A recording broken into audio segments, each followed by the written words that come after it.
Go to sleep, Trishy Hirsch.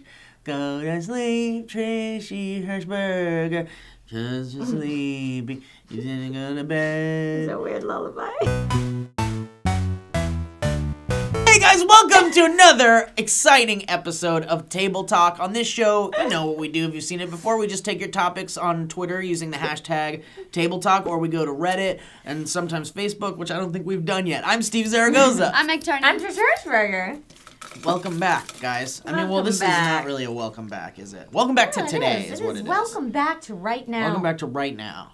Okay, Evil Pirate Joe says, if you could get a Sharpie tattoo on your back, what would it be? Well, I'd probably get the thick one, because that's my favorite Sharpie. Although, when I get The chisel tip? Well, no, Wait, you're getting a Sharpie tattooed on your back? No, Sharpie, like somebody draws on a Sharpie. Right. So it goes away. Oh, but we're still discussing what kind of Sharpie it is. Well, Yeah. he Okay. started, yeah. No, I'm going to get a Sharpie. Well, it's a tattoo of a Sharpie is what they're that's asking. what you... No, So I'm no. gonna say- That's I'm gonna why use the I thin brought tip. this up. That's I like not the it. thin tip because I like to do the lines.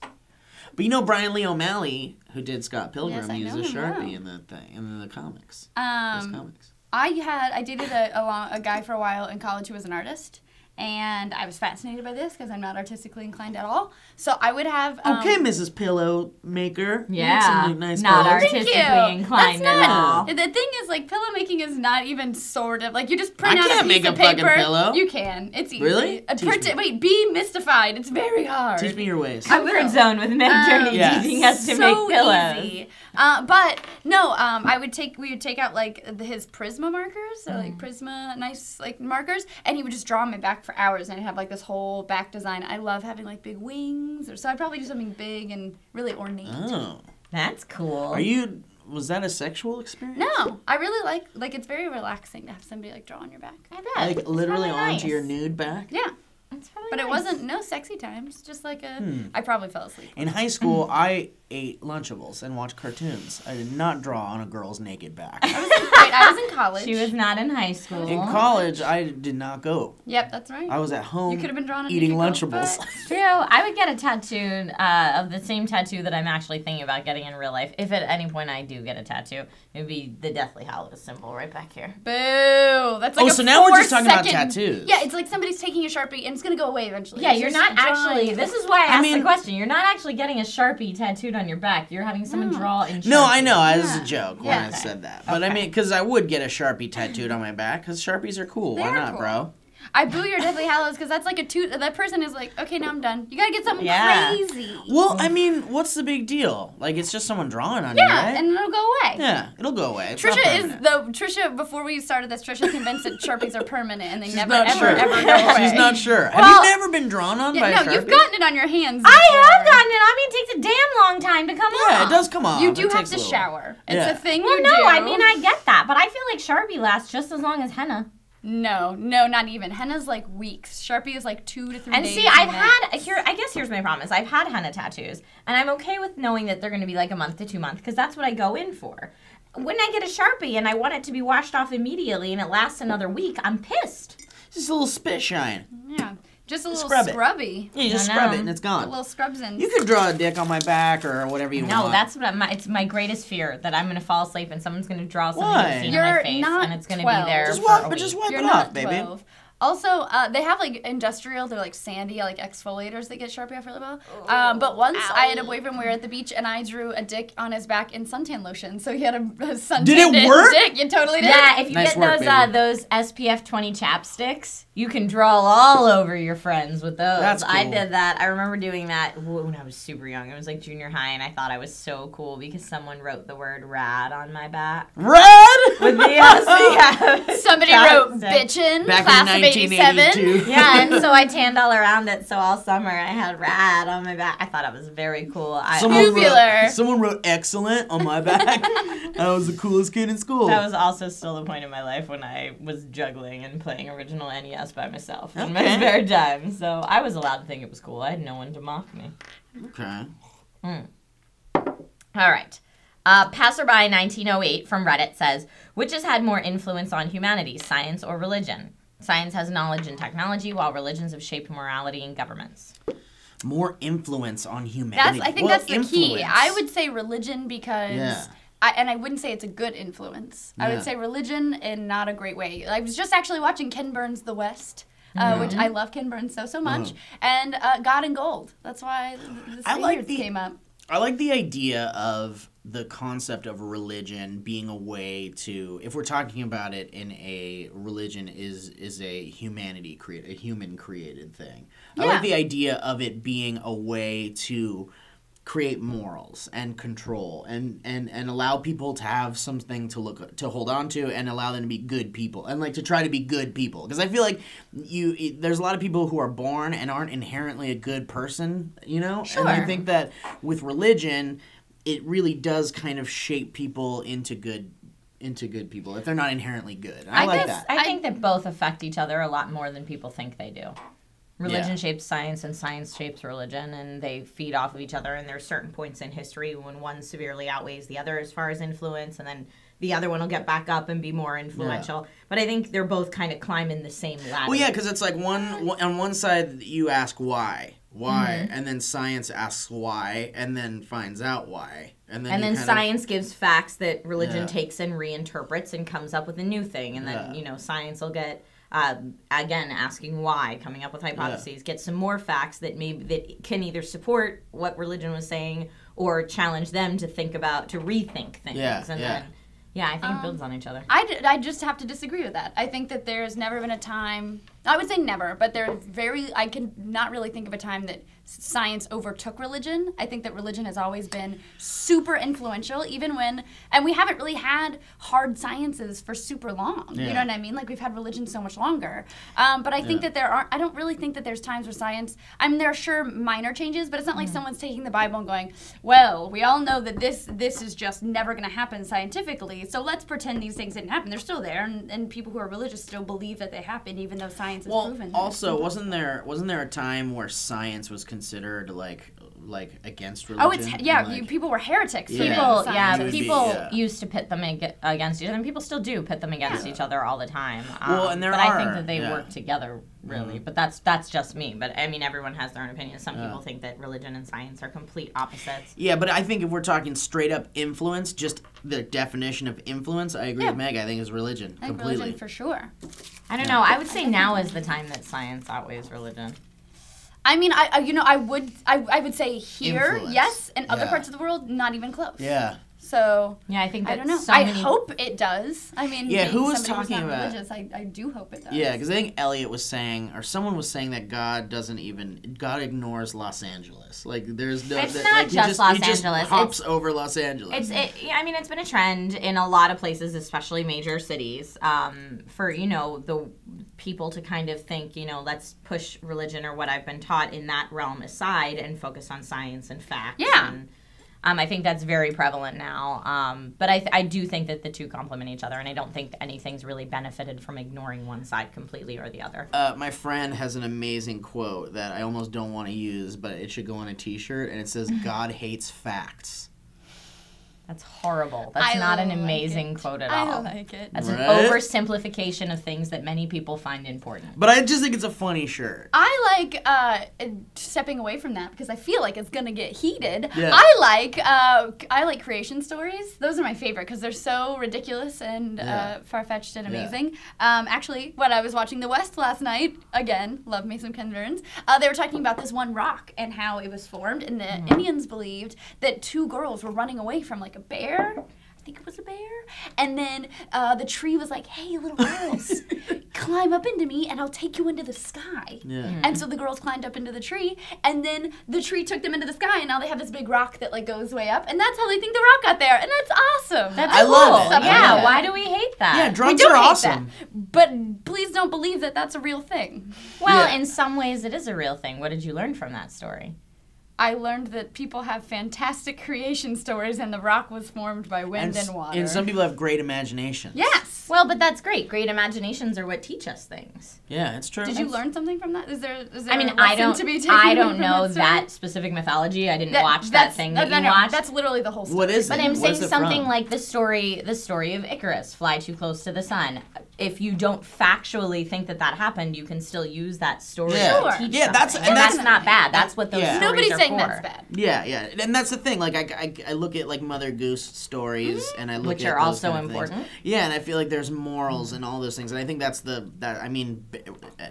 way back when, I think that was the purpose of stories. No, in definitely. general. Hercules and Yeah. I mean all the different stories were there to teach people things. Yeah. So whether you're of the camp that thinks every single fact about that story is completely accurate, or you're of the camp that that story is accurate in the truth that it tells, I don't think those stories should be completely pushed aside. So, and said wait a they're minute. shit. Nobody is saying their shit, and nobody is saying they should be completely pushed aside. But So- should they be the basis of how you live your life? In my opinion, no. In Trish's opinion, yes. And so we will move on. Wait a minute. If stories were meant to teach way back when, why do we have Transformers? The Transformers movies. What did you learn from Here's the what I learned from the Transformers? I learned that Transformers movies. a lot of Do C- not watch Michael Bay's car Yeah. because he will put you in a movie. He'll put you in a movie, yeah. Also, I learned that a lot of CGI is confusing as shit.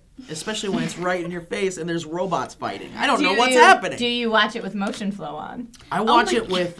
We don't have that abomination on our Yeah. Here's a fun story. I got to Trisha's house and she was watching something and I said, "Oh my god, you have motion flow on. How can you stand this?" And she said, "I don't know what you're talking about." You can't turn it off. I don't know. When you watch it for so long, it becomes normal, was and it's not until horrible. you change it back that you're like, Well, oh, I remember- No, I Yeah. turned it off, and Trisha said, "I don't see a difference." I'm Well, not when we, excited. Trisha and I had to watch Time Bandits for movie club, Yeah, once, with and we motion watched flow it here in on. the office, and I was like, no! It was like burning my. It was like when Gollum has the elven rope around his neck. It burns! It burns! you were I very can't- upset about it. He was like, I just can't watch this movie. I love this No. movie. I just can't watch it right now. Yeah, It it ruins was very things. hard to watch it. All right, so Ariel at ESOnly452 on Twitter. Thank you for the long name. Bless you. Bless you. Oh, thank you for that. Says, what kids movie / cartoon / book would make a good comic / movie if it went dark / more adult? One more time. Example, if Christopher Nolan made a Darkwing Duck movie. So take something from your childhood that you would give like a cool dark twist to. I'm gonna go. This is really cool. I can't remember the name of the guy. It's in Doug, and when he imagines that he's like a super agent, and Quail he goes, Man? Oh, no, no, not Quail Quail Man. Man. He goes, wanna something danger. I can't remember his name. It's like Dap Danger or something. Someone in like the that. comments will know. That's always what he does. At the end of his daydream, he says it like that. He goes, wanna Patty Mayonnaise. Did you but know that that would Billy be an West is the amazing- voice of Doug? I didn't know that. He was also the voice of Philip J. Fry on Futurama and Ren and Stimpy at one point. Ooh. I love that stuff. No, my friend Stephanie Shea, who's like a super well-known voice actress, she's always like, "Oh, I know." Like I mentioned a cartoon, she's like, "Oh, I know the guy who did this and that," and I'm like, Of course. I love all the cartoon voices. They're so Of cool. course. They just bust into the voice, and you're like, "That's Oh. not your voice." Hearing Stephanie tell stories is hilarious because she can be like, "Then I was all like," and it's a completely different voice out of this tiny little Asian girl. There's That's amazing. there's a voice actor story that I've heard like 3 or 4 different voice actors tell as their own story, and I guess it's like maybe just a circulatory story that they all share with each other, or maybe it's a joke that they're trolling the whole audience or world with. But like, and it's crazy. But the story is it's like the voice of I don't know, the voice of Wacko was hanging out like near a public area, and someone was doing the voice of a character that he does, like a little kid was, and he went over to the little kid and said, "Hey, I'm the voice of that character that you're doing the voice of." And the kid's like, "Nuh-uh," and he's like, "Yeah, listen," and he does the voice, and the kid's like, "I don't believe you don't sound anything like him." And then the kid Well, that's walks away. always like when people like amazing. Hugh Jackman at Yeah. Comic-Con said that he came over. He was like dressed as Wolverine, and some people were like, "Oh no, that's not. You're not very good at that. Like your costume's okay, but you're a little too tall." That's like all that hilarious. stuff. No, I love stuff like that. Yeah, I it's good. love. I actually had a friend who did a voiceover audition. It was his first audition, and they asked him to pretend he was eating an apple and deliver his lines. Oh, Which is like yeah. really difficult. Yeah. But I was telling Stephanie, she was like, "Man, that's such an asshole move. They should just give him an apple." And she's like, "But I can't." And she totally goes into like, it sounds like she has an apple. I'm like, "Where's the apple in that mouth?" Crazy. She's like a voice She's magician. a master. A voice magician indeed. It's voice magic. What would your I don't know, childhood man. What one be? movie? That Doug, cartoon the, book? Doug. He has a something danger, and he's like a little secret agent man, and I'm it'd be into it. cool. I Or mean, Quail you Man know to be what? super dark. and Mighty cool. Mouse. I'd go Mighty okay. Mouse. That's mine for sure. This is what I want. And I don't know if I want it to be dark or adult, but I've always wanted to see, and I see it in my head, And like if I had the ability to do it, I know I could like make at least like a little trailer or something. Mm-hmm. I want to see a Pixar version of Calvin and Hobbes. So bad. I want to Interesting. see. That would be really cool. I just see the lighting. I see a beautiful meadow, and I see Calvin and Hobbes walking together, and I just see it all. Like, I just want to see them come alive. I love those comics so much, as I'm sure you guys both do as well. okay. And everybody does. And there's a Yeah. documentary coming out about it soon. And I guess Bill Watterson is just, like, very anti-turning it into, like... He's like very anti-merchandise. He doesn't want Yeah. any merchandise for Calvin and Hobbes. All those stickers where you see Calvin peeing on something were very against his wishes. He doesn't like it. He hates it. And he doesn't want like cartoons or movies. I'm sure people have come to him. Oh, I'm to make sure. movies. Yeah. But I kind of feel like, I don't know, I would love to see a movie if it were done right, but also I feel like it's been so long for me that it would be too jarring, and I'd be like, Yeah, I don't know if I but could get into it.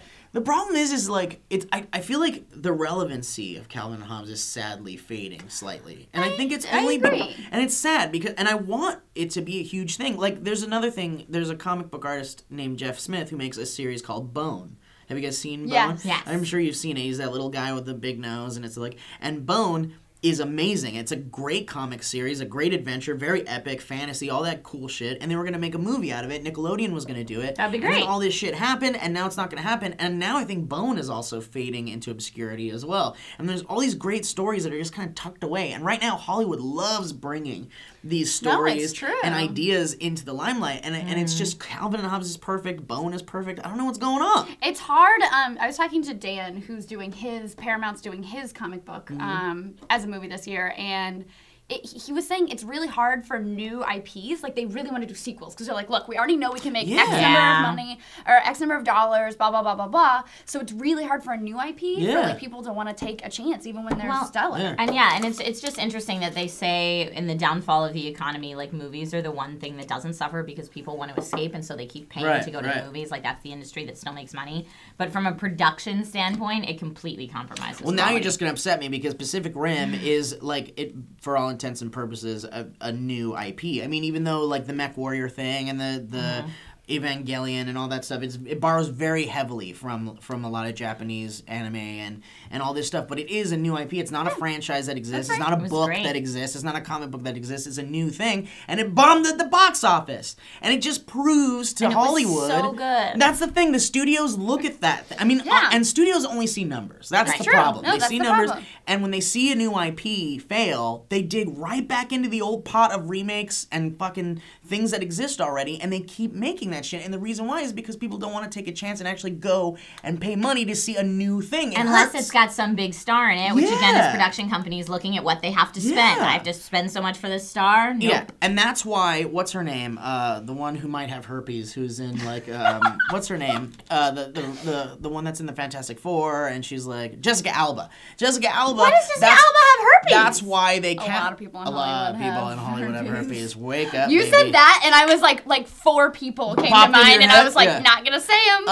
Oh my that's the thing. goodness. Jessica Alba was cast in Frank Miller and Robert Rodriguez's. She's a pretty girl. No, she's very pretty. She's beautiful, but she was cast in Frank Miller's Sin City movie, and it was because of star power. And that character that she plays in the comics is like supposed to be fully nude in most of the scenes. She's not naked in There's like a lot anything. of ever, and there's a lot of nudity in the Sin City world, and not just for the sake of me wanting to see some boobies. You want to stay true to the Did she comic. not get a body double for it? No, they didn't in even some do that. movies, she No, I body know, doubles and it. that's fine, and I would have been okay with that too. But they didn't do that, and they cast Jessica Alba just for the star power, and it's really, I don't know, it's gross. Can we upsetting to just, you. It is to upsetting wrap this me. up, can we just take a minute to look at Charlie Hunnam shirtless? What? Only if you He showed was in some. Pacific Rim, girl. Only if you showed Oh, I some know he photos was. of I like Jessica that movie. Alba before you did that. It was relevant. All right. Seymour Hairy Butts, your Yeah. from Reddit asks, what was the one time when you actually thought you were going to die? Oh no. Not a fun one. Oh no. One time you After- actually thought This you isn't were going fair. to This isn't fun. die. This is not a fun one, dude. The first one that came to mind is after my last knee surgery, they thought I had a blood clot, and I thought God. and my anxiety is I'm going to die. That's when my anxiety freaks out. So I was at the ER at 4 a.m. with them being like, no, you just go home, kiddo. You don't have a blood clot. They do all these blood tests. It was very fun. Now, yesterday I banged my knee, and I'm like, blood clot, probably gonna die. Yeah. It's like my number one weird irrational fear is that I have a blood clot all the time. Mine's weird car accidents. Like, it's like when you get into that moment Yeah. where you're like, oh shit, Yeah. I'm going to be in an accident now. Yeah. Oh yeah, That's when you that's the accept moment it. where, yeah, you just have to accept that it's going to happen and hope that somebody's looking out for you. Yeah, you know what? That was my thing, and this is the crazy part. So I was in a car accident in 2011. It was 11/11/11. Okay, and that's the day I got into a car accident. Super duper lucky. Really crazy, and it was the worst accident I've ever been Really? in. Yeah, it destroyed my Volkswagen Beetle, which I loved very much, and but it was terrifying. You just like you were saying, I was looking in the rearview mirror. And all traffic is stopped ahead of me, okay? Right. Red lights, as far as the eye can see. I'm on the 10 freeway, going towards the 405 in Culver City. We're 100% that the Californian sketch on I know, exactly. And so it's just red lights as far as I can see, but there's still traffic coming to catch up to all the cars that are stopped. And I look in my rearview mirror, and there's this guy that's just going Nuts. like, Oh big. yeah, and you're like, well, this is about to happen. It was the most traumatic thing that has ever happened to me because it was going so fast, and I was like, this is it. This is the end of my life. And my life didn't flash before my eyes or anything, but I was like, this is where I die. This It's like sucks. Yeah. like that weird It calm where you're like, Yeah. well, I hope this is gonna be. That's when I got rear-ended. I remember looking at my rearview mirror and going, well, this is about to happen. Yeah. Well, see, you brace it. You really do. You know impact is going to happen. And I've had those accidents where I'm like, damn it, I'm going to be hit. This sucks. This one was, this is where I die because I'm on the 10 freeway, and this is what I thought. In fact, this happened. Before the guy hit me, I was like, he's going to hit me. I'm going to sandwich into this side of the street, and then another car is going to hit me. And then you're it's just going to be a decided. fucking chain reaction of terrible. But I was okay. I got a really bad scar on my leg that's still there. That Which just just looks makes like you dirt, badass, basically. buddy. Now I got but it doesn't even look like a scar. It looks like a bruise or dirt that is forever on my leg, basically, which is disgusting. But I was fine, but it was so traumatic. It was very It sucks. traumatic. So guys, let's not do when did you think you were gonna die? No, please. Let's No. do what you would like to see a crazy remake of from Yes. your childhood. Gummy bears. So in the comments down below. Yeah. Don't forget to like and subscribe if you haven't already. I'm Meg Turney. I'm Steve Zaragoza. I'm Trisha Hirschberg, and also submit them topics via #TableTalk or r/SourceFed on Yeah, Reddit. please do. I want to see a gummy bears with Vin Diesel in it. That'd be so scary and weird. Yeah.